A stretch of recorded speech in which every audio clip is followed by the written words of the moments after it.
Live for your home, that's what the father always told our protagonist. The meaning of that is that he didn't want him to desire anything and always be a shadow of his older brother. Our hero falls to the ground and the soldiers around say they never imagined that it was possible for one person against so many knights. A long-haired guy says it's expected from the brother of that person.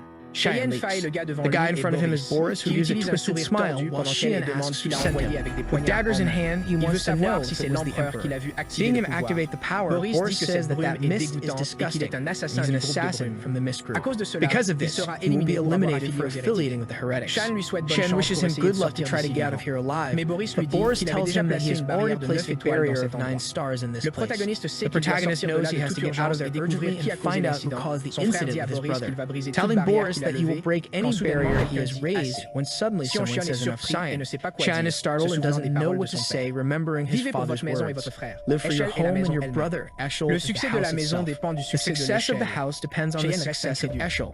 Cheyenne can't believe it. The guy behind it all turns out to be his brother after all. He falls to his knees as Eshel says he must be wondering why he's there. The brother approaches and Cheyenne asks what that means. Eshel says he has done his job very well so far, but for this house and for his own brother he will release him from sins. Cheyenne can't understand what he did wrong. Looking at his miss, Eshel says that is disgusting and long ago he was no longer human. He shouts at him saying he has been deceiving everyone. Cheyenne thinks about those words and loses his mind. What he's saying doesn't make sense. The difficulties with the Empire's throne, the subjugation of the Demon King's army, the continent unification war. He helped his brother win all of that and conquer everything he has. He punches the ground saying that the life he received he dedicated to this person, but now he wants to throw him away after he has come so far. When he worked like a dog for 20 years, Cheyenne says that even if his body breaks, he will give everything he has at this moment, since he can kill him. The soldiers are incredulous at the mana he still has. Transformed, Cheyenne says his brother is shameful, being the only hero and trying to kill a family member. Eshel looks angrily and Cheyenne goes for it. He's easily defending himself, while Cheyenne says he only needs one attack. He sees an opportunity and goes for the blow, but hits against a barrier. The fight is not one-on-one and Boris is protecting Eshel, who takes advantage of this to strike a blow to Cheyenne's belly. With the sword in his belly, he says he thought about letting him go easily, but he really showed the dark side in the end. It really is a relief that he never trusted him for a second. He pulls out the sword, kicks Cheyenne, and leaves with the group. Fallen, Cheyenne thinks it's a ridiculous end. It makes no sense to die like this. From one moment to the next, he attacks Eshel again, tells him to die, and puts the dagger to his neck. But an explosion of light sweeps through his body. A voice calls for a young master, and a boy wakes up sweaty in bed. The maid asks how long he's going to sleep, and Cheyenne asks if it's Emily. Looking at her, he thinks it's been 20 years since they met, but she looks the same as the day he met her. He recognizes the room as the one he lived in when he was younger. And it hits him that he has returned to the time when he was a child. Emily tells him to stop messing up the bed and go to training. And Cheyenne wonders what training she's talking about. Saying that he's back in the Vert family duchy, he's sure it's the past. Maybe they are memories, but he remembers perfectly. This was on March 1st, 27 years ago, a year before he entered the academy. At the beginning of each month, there was an open training fight for the public. It was an important event even for his father. His opponent was a boy named Krantz Vert, a brother who was also born from another mother, but was the same age as him. His mother, Marguerite, was the official wife of the Duke.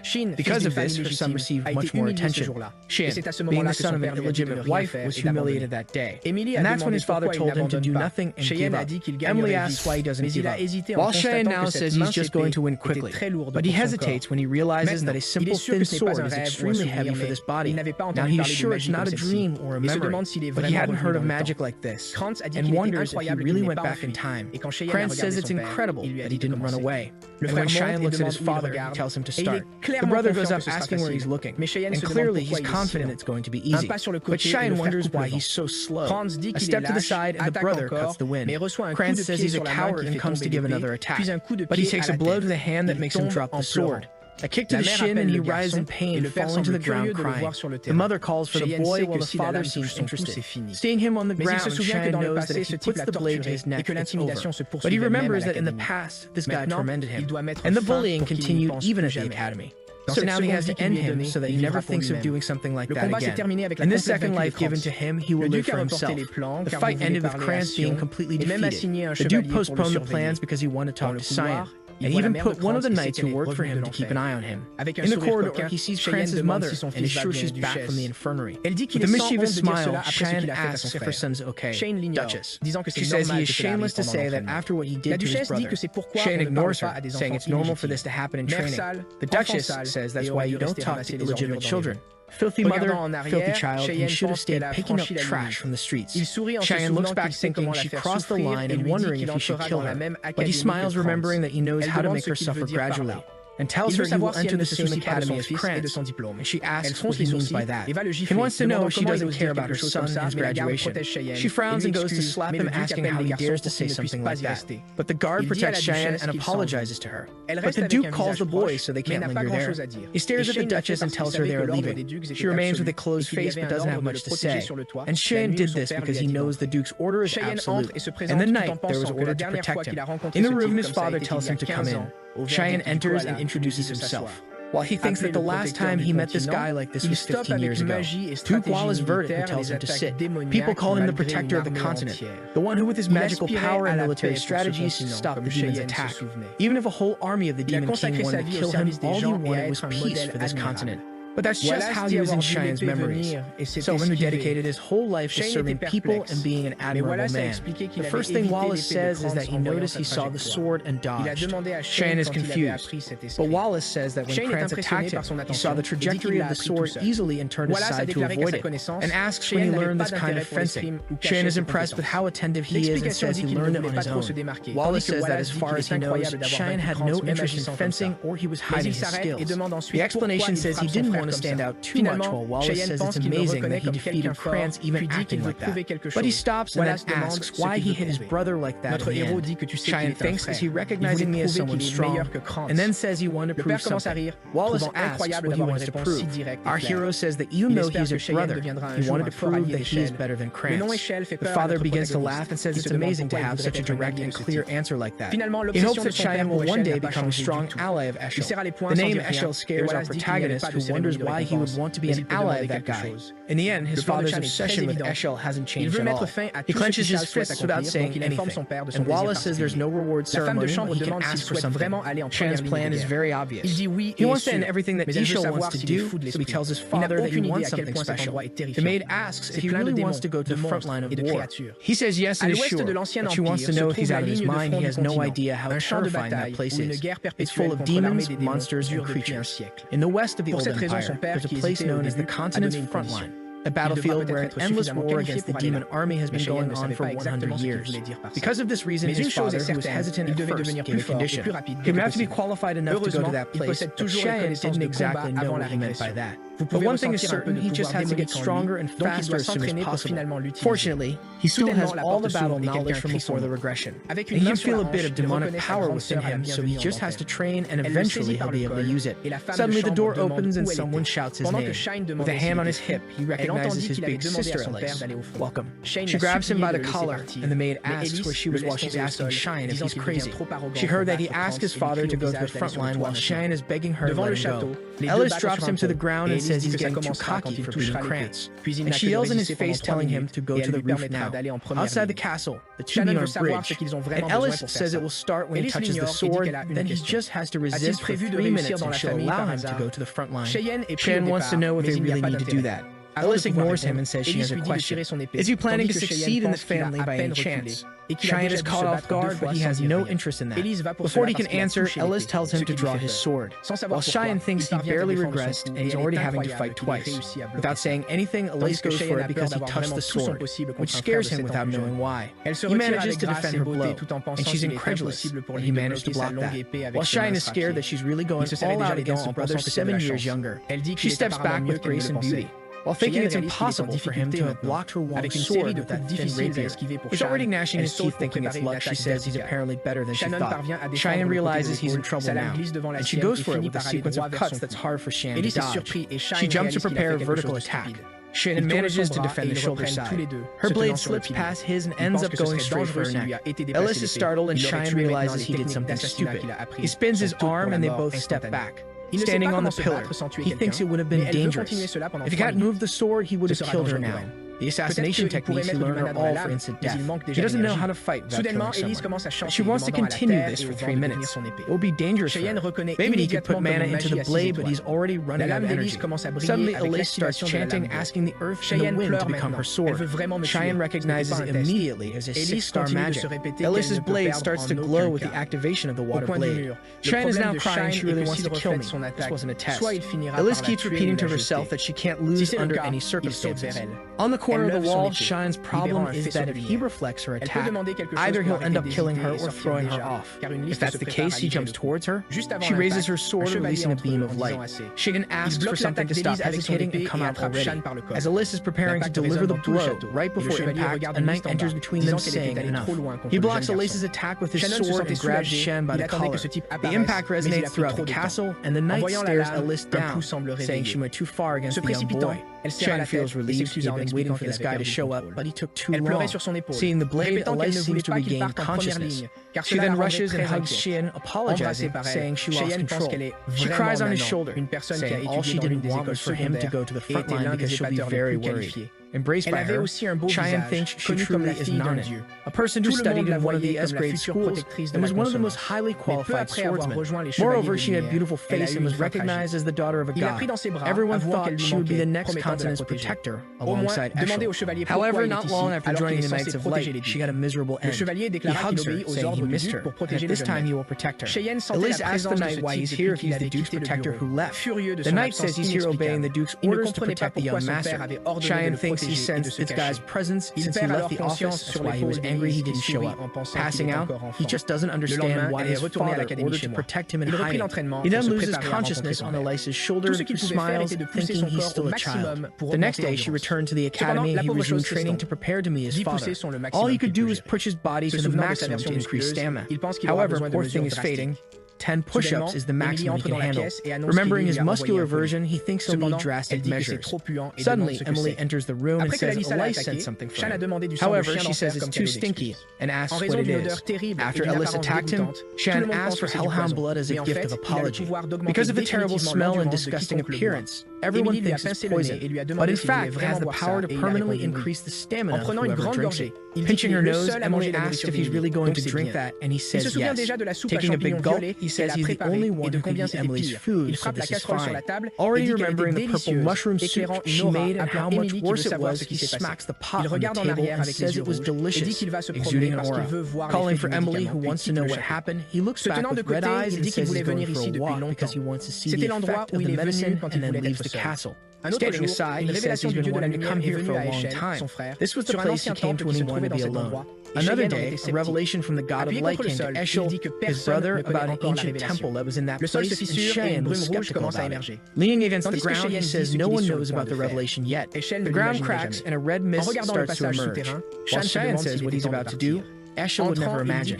Looking at the underground passage, Cheyenne wonders if it's time to go. Walking inside, he says it's different from before. This place served the god of light until everything goes devastated. This happened during the Holy War 300 years ago. Cheyenne says a place like that is almost unbelievable. On the altar, he sees a shining sword and recognizes it as the owner of that temple. In the year 999, humans finally managed to drive out the demons from the Empire of Vel'Hez. It was when they discovered artifacts called God's Treasures. One of the artifacts was the sacred sword Thrandark, which led humans to war against the demons, the same sword that Eshel used to kill him in that tragic end. Staring at the sword, he imagines it to be related to his regression. He touches it hesitantly, but then lowers his head, saying he knew nothing would happen. He then kicks it in disgust and leaves, saying this sword made him feel like trash. The shadows appear beneath the light, and Cheyenne says he found what he was looking for. Looking at the ground, he says anyone would think that's the shadow of the sword. However, that's not just a shadow there. He touches the ground, saying wherever there's light, there's shadow. Stairs appear, leading to a door in the darkness. Cheyenne opens the door hesitantly, and when he looks at the altar, he finally found what he wanted, the demonic blade Karim. He wields the dagger with an engraved crystal. Then he tells the blade it can wake up now.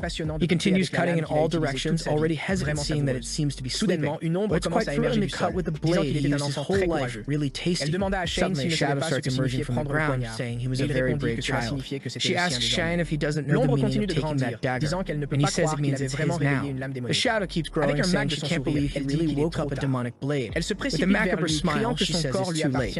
She swoops towards him, shouting that his body now belongs to her. But Cheyenne grabs her by the neck, which confuses her.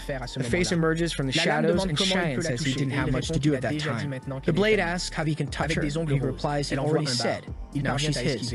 With pink nails, she sends a slash he manages to dodge, stepping back. The blade takes advantage to get some distance. And boy, this is the strongest weapon I've ever seen a protagonist have around. It's really a danger to society. She asks who he is. Seeing the shadow leaving her body, she wants to know if he's the hair. Or at least she wants to know why he has the hair's energy. And he says yes, he's the hair. Now that he's the master, it's good for her to stay quiet and bow her head. Karim is seething with anger, saying he's just a kid. She attacks him, saying she won't accept this. While defending himself, Cheyenne knows the blade's goal is to steal the user's body, so there won't be much to do. She's about to hit him when he wonders if she should go easy or not. With a smirk, he activates control of the demonic blade. Karim is thrown to the ground, not understanding what happened. Shen warns he'll only say this once, it's good for her to accept it, while he's being nice. Suppressed, Karim wants to know how he's managing to use this ability. Shen activates control of the blade again, burying her head in the ground.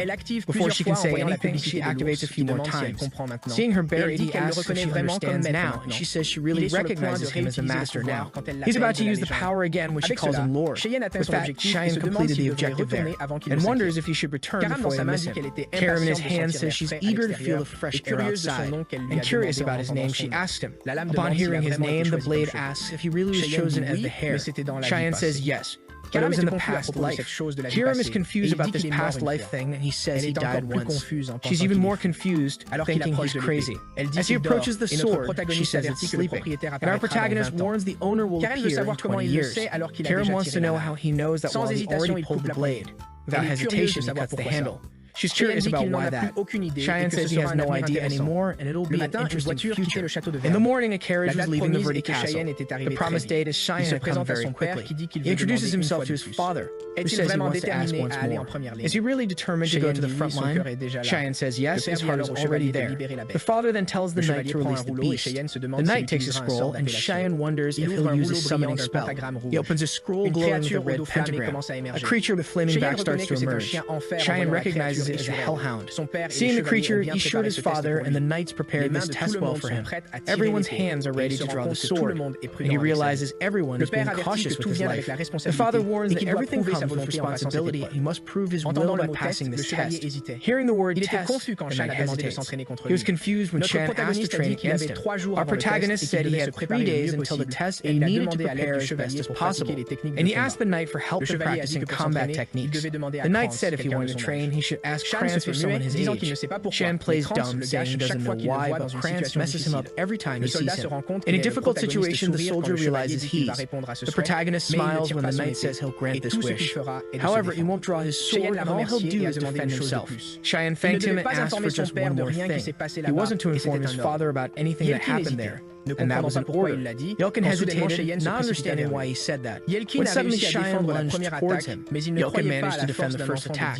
However, he was disbelieving at the strength of a 10-year-old kid. He realized Cheyenne's movements were very fast, vanishing in front of him. Cheyenne was already above him while he wondered where the kid went. He felt something and turned to block the attack. Cheyenne kept striking relentlessly, and after a few attacks he gave up, saying unfortunately he still couldn't beat him. But he told Yelkin it was a great job and thanked him for the help. Almost exhausted, Yelkin said he did a great job too. While he couldn't believe that Skinny Kid was so strong, if what he felt that day is correct, the Kurgan master will be able to pass any test given to him. The Hellhound faces Cheyenne and lunges for the attack. He seems calm seeing the creature coming to bite. A slash passes through the Hellhound's eye, causing it to fall to the ground. Looking back, Cheyenne says with his current strength, he needs to finish this as quickly as possible. The Hellhound gets up and he knows he has to end it with this attack. He prepares and suddenly the slash has already passed through the Hellhound's head, completing the blow with a blade throw from the air. The present knights are all startled, while his father smiles. Seeing the carcass on the ground, Cheyenne says it's a waste he let so much blood be lost. But he knows if he starts drinking that, the guys will think he's crazy, so it's better for me to be.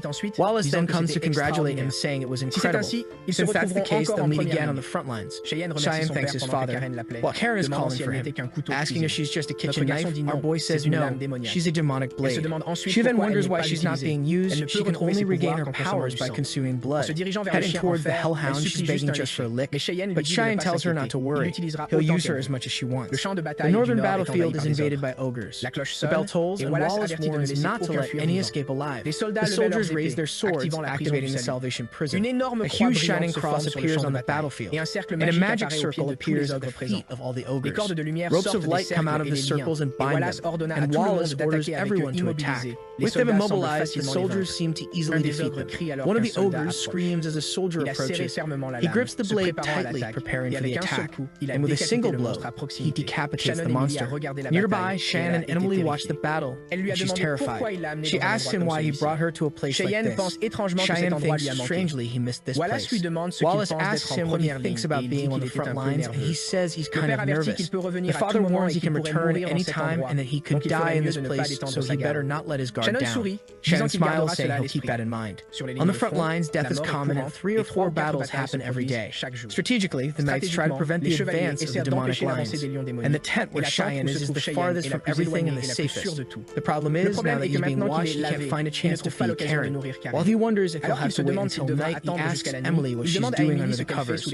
She's desperate, saying Duke warned that they could die at any moment. Shannon tells her to pack up and leave them. However, she screams it's impossible he can't be without her. It's full of demonic monsters here, who will take care of him as she flees.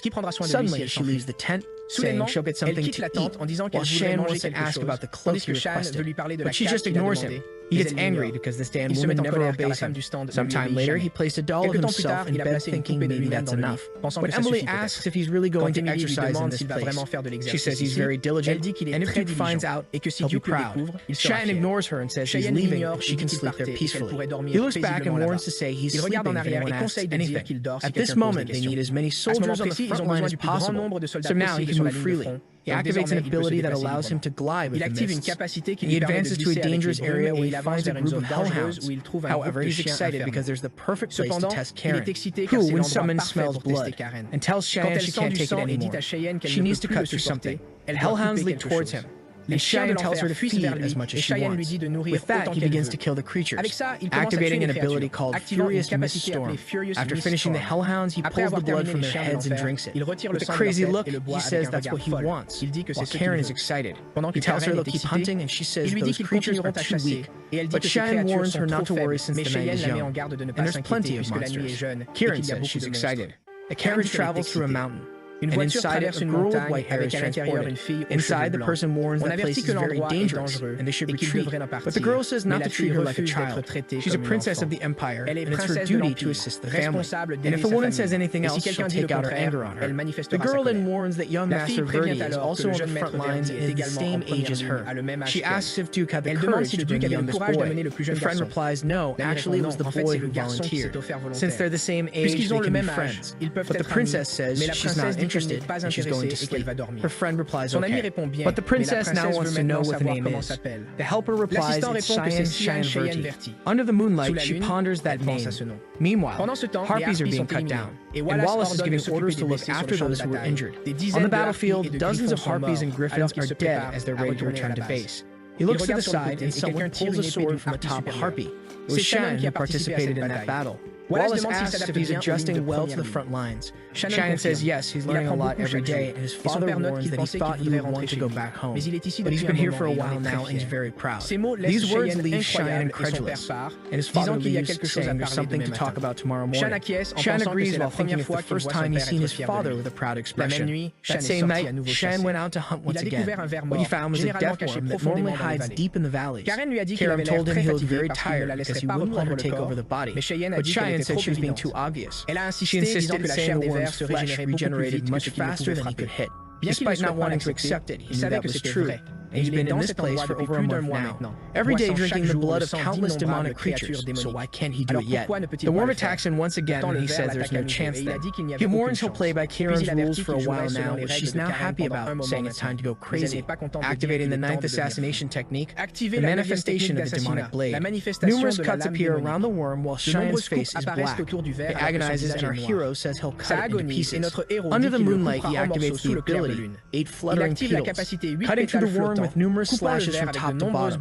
The worm's mouth explodes and our boy is demonic. Meanwhile, one of the knights touches the blood of a hellhound and says it hasn't been long since it died. It's Yelkin and Wallace examining the area and say it seems to be the work of a demonic tribe. However, looking at the body, the father says those cuts seem somewhat familiar. Maybe it's déjà vu? Yelkin appears from behind a rock and says he has to see something. Wallace asks what it is when he raises the torch. They see the death worm cut in half, which scares Wallace. He says he can't believe that organization is behind this. The manifestation of the demonic blade hands over his body to Karen, who can now use her maximum power. But he gets distracted, his mind will also be completely consumed. The next day, he wakes up saying he's crazy for using that power just to kill a simple demonic beast. He gets out of bed saying he was lucky he drank so much blood. Otherwise, his body would have been destroyed. Something Karen says she understands. He looks like a 10-year-old boy, but doesn't speak or act like one. Not to mention it's the first time he's used her, but he seems too familiar. He even knew all the geography of the valley and fought as if he mastered the mist technique for over 30 years. Kieran remembers he said he died once, and now she's sure. He's a regressor, isn't he? Cheyenne says he had explained that very well already, and she just hadn't understood. The poor thing is baffled. She screams at him, saying how is she supposed to understand such a serious matter when he speaks so simply. Cheyenne says explaining is kind of boring. She says by watching the way he fights, it couldn't have been easy to defeat him. With the demonic blade, he must have lost to the bearer of the Drandark, which means he either lost a duel or was betrayed. Remembering the expression he made towards the holy sword, she's sure he was betrayed. She says if he's back and preparing for revenge, he better remember one thing. If she finds him lazy or weak for a second, she'll devour him on the spot. Shen punches her, tells her to shut up because he's the master. The poor thing falls to the ground all bruised, while he smiles, thinking she really has the same personality as before. He then leaves the tent and looking to the side, he realizes everything is chaotic. Amelia calls for him, and he asks if something happened. Scared, she says today they found the body of a demonic beast at the entrance to the valley. Shen hesitates, afraid they found the body of the death worm. Amelia warns it's been a long time since they found such a high-level beast near the borders. Shen asks if there's anything else to say, and she gets scared. He asked again, did anyone say anything about me, any rumors? Suddenly a knight appears behind calling his name. It's Yelkin who says the dude wants to talk. Shen knows he's in trouble because yesterday when he was hunting, his father's group suddenly appeared. He had to abandon the hellhound's bodies without being able to clean anything. All he didn't want was to attract attention before entering the academy. And so he presents himself in his father's tent. Sure, his father already knows everything. His father greets him while Shen hesitates about what he'll say. Wallace tells him to sit, and Shen frowns, wondering how he'll get out of this now. His father says he'll be direct and asks what he was doing last night. Sweating, Cheyenne lies, saying he went to bed early. Wallace seems to believe it for a second, but finds it very strange since the cut on the wolf was very similar to his blade. Is he jumping to conclusions by thinking that? Shannon asks if something is wrong, while Wallace finds it unbelievable that a young boy has done something like that. Shannon calls his father again, who asks if he heard about what happened last night, and he warns that they still need to investigate, but it seems to be something from the Mist organization. Hesitant, Shen asks, Mist. His father explains that it's an organization that has existed since ancient times, and they don't know its goal, but they have massacred countless nobles under the pretext of purification. Only that suddenly they disappeared. The last time they were seen was 300 years ago, but the same mist was present at the death worm, and that residue of power is only left by those who venerate the god of the mist. In his speculation, whoever killed the worm belongs to the mist. Cheyenne is impressed that he managed to track down an organization that disappeared 300 years ago, just that. Wallace says he doesn't know why they disappeared, but he tells him to be cautious and he will report it to the Empire. Our protagonist is relieved. It seems he will be able to escape suspicion. While his father thinks it doesn't make sense to connect such a young boy to all this, and he tells him that the discussion is over. And then he asks if he heard about the visit coming today. Cheyenne says he heard it was someone from the royalty. His father approaches, saying yes, and then he wants to ask him for a little favor. Sweating, Cheyenne is curious about this favor. A knight sounds a signal announcing the arrival of your majesty.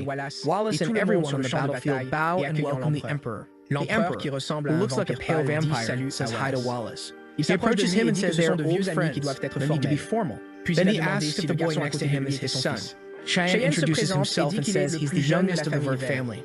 The Emperor tells Wallace it's amazing to see that his son is on the front line. Really, his kids are extraordinary. The favor the father asked Cheyenne for to introduce himself as his son, because in his past life he always stayed hidden and nobody even knew he existed. The Emperor then says it was the perfect time for him to introduce himself as well. A shoe descends from the carriage and she introduces herself as Erin Severus, the fifth princess of the Empire. Shan remembers that she was known as the Unlucky Princess. One of the favors his father asked for was to escort the girl.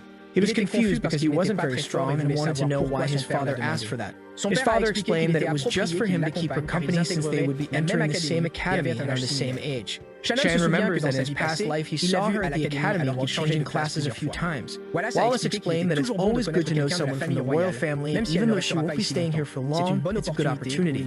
Our protagonist thought he wasn't very interested, but he understood his father's intentions. He wanted him to have a relationship with her like his father has with the Emperor. However,